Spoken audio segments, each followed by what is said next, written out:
মৌসুমীর সংসারে সবাইকে জানাই স্বাগত। শুভ সকালের অনেক শুভেচ্ছা, অনেক ভালোবাসা। আশা করি আপনারা সবাই ভালো আছেন। আজকে আমার শরীরটা একটু খারাপ, ভোর রাত থেকে না প্রচণ্ড মাথা যন্ত্রণা করছে। তো কি করব, আমি একটু শুয়ে রয়েছি আর ঋষি এখানে একটু পড়তে বসেছে। যেহেতু এটা বুধবারের ব্লগ দেখছেন আপনারা, তো বুধবার তো ঋষি সকালবেলা পড়া থাকে না। আর ভিডিওটা ভালো লাগলে একটু লাইক কমেন্ট শেয়ার করে দেবেন। সবাইকে পুরো ভিডিও দেখার অনুরোধ রইল। তো ঋষি সকালবেলা এখানটায় নান নিয়ে এসছে, এখন ও একটু আমাকেও খাইয়ে দিয়েছে আর ও কিন্তু নিজে খাবে। আর যেহেতু আমরা আগের দিন ভিডিও তুলে রাখি, পরের দিন ভয়েস দিই বা রাত্রিবেলা ভয়েস দিই, কমপ্লিট হবার পরে, তাই আমরা তো জেনেই যাই যে সারাদিন কী করেছি, সেই জন্য সেইভাবেই সব ভয়েসটা দিতে পারি। ঋষি কিন্তু এটা একা একাই ভিডিও নিচ্ছে আর এক হাত দিয়ে করছে বলে দেখুন ওর একটু অসুবিধা হচ্ছে, কারণ ও তো কোনো সময় এইভাবে ভিডিও করে না, এবার স্ট্যান্ড দিতে অসুবিধা হচ্ছে। এবার ও ভাবছে যে একটুখানি যদি না করে রাখি, আমার মা কালকে ডেলি ব্লগ দিতে পারবে না। আর ডেলি ব্লগ যারা দেয়, এটা আমার ক্ষেত্রে বলে না, সবাই চেষ্টা করে কোনো না কোনো কিছু ডেলি ব্লগ তুলে ধরার, যারা ভালোবাসে তাদের জন্য। তো এখন খাওয়া দাওয়ার পরে একটু রেস্ট নিয়েছি আর আমি কিন্তু একটা ওষুধও খেয়ে নিয়েছি। তো মাথা যন্ত্রণাটা পুরো কমেনি, একটু কমেছে, কিন্তু একদমই ভালো লাগছে না।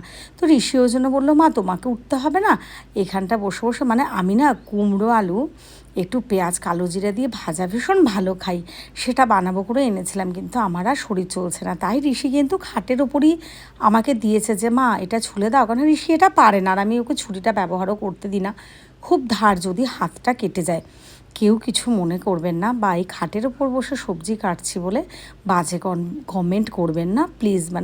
দেখুন একটা কথা, আগে মানুষের ভালো থাকা, বেঁচে থাকা, সুস্থ থাকাটাই বেশি গুরুত্ব। সেটা কিভাবে থাকছে, কিভাবে করছে, সেটা কিন্তু আমার কাছে মনে হয় না এটা বড়। এটা যদি আমি অন্য কারো ভিডিও দেখতাম, তাতেও কিন্তু আমি তাকে উৎসাহ দিতাম যে ঠিক আছে, তাও শরীর খারাপ নিয়ে এটুকু করেছো, এটা অনেকটা বেশি। তো আমি সেটাই আশা করব আপনারা আমাকে সেরকমই একটা ভালো কমেন্ট করবেন। আর সংসারে সেরকম কেউ থাকে না। তো ঋষি তো একদমই ছোট, ওর এখনও এতটা করার মতো বয়স হয়নি। আর হ্যাঁ, অনেকেই কিন্তু করে। ঋষি এইটা পরে 13 বছর হলো, বড়, কিন্তু ঋষি সেরকমভাবে স্বাবলম্বী হতে পারেনি। তবে হ্যাঁ, আপনারা যারা ডেলি ব্লগ দেখেন তারা কিন্তু দেখেন যে আমি ঋষিকে একটু একটু শেখানোর চেষ্টা করছি। সেটা ঋষি কেন, আমার মেয়ে রীতিশা, আমার রাজকন্যা, কেউ শেখানোর চেষ্টা করি। এবার হ্যাঁ, রীতিশাকে তো ভালোবেসে যেটুকু করলো না করলো বা এরকম, কিন্তু ঋষির ক্ষেত্রে শেখাটা অবশ্যই জরুরি।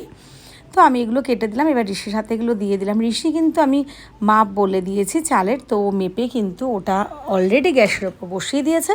তো এই সবজিটাও ও আমাদের যেহেতু জল আসে এই টাইমটা, তো ভালো করে আমি বললাম বাবা পাইপ দিয়ে ভালো করে ধুয়ে নাও, তারপরে ওটা দিয়ে দাও। তো ঋষি কিন্তু ওদিকে ওটা করে নিয়েছে আর আমি এখন উঠে একটু স্নান করে, গাছে দুটো ফুল ফুটেছিল, এমনি তো গাছে তো জবা ফুল ফোটেই, তো আমি সামনে যে দুটো পেয়েছি এনে মা তারার পায়ে একটু দিয়ে দিলাম। আর আমাদের মা তারার তো সিংহাসনের ওরকম ফটো নেই, তো ওই জন্য আমি এখানটায় দিয়ে একটু মা তারাকে প্রণাম করে নিলাম। সবাইকে বললাম ঠাকুর সবাইকে ভালো রেখো, সুস্থ রেখো।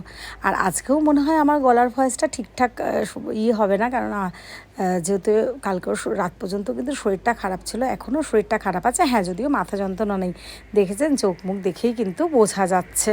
মাথা আঁচড়িয়ে একটু সিঁদুর দিয়ে নিলাম, এসে আগে ঠাকুরকে দিয়ে নিলাম, তারপরে একটু মাথাটাতে আসলাম।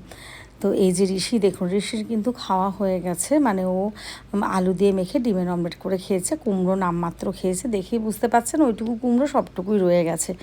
এখন কিন্তু ঋষি আমাকে খেতে দিচ্ছে। তো এদিকে আমার খাওয়া দাওয়া হয়ে গেছে, একটু শুয়েও ছিলাম, তারপরে কিন্তু ঋষি একটু আঁকা নিয়ে বসেছে। তো যেহেতু 5ই জুন গেছে, কালকে বিশ্ব পরিবেশ দিবস, তো যেহেতু আজকে আপনারা ব্লগটা দেখছেন সেটাই, তো ওই আঁকাটাকে আমি ফেসবুকে পোস্ট করেছি। রাত্রে কিন্তু আমরা রুটি আর মিষ্টি খেয়েছি। আজকের ভিডিওটা এখানেই শেষ করছি। সবাই ভালো থাকবেন, সুস্থ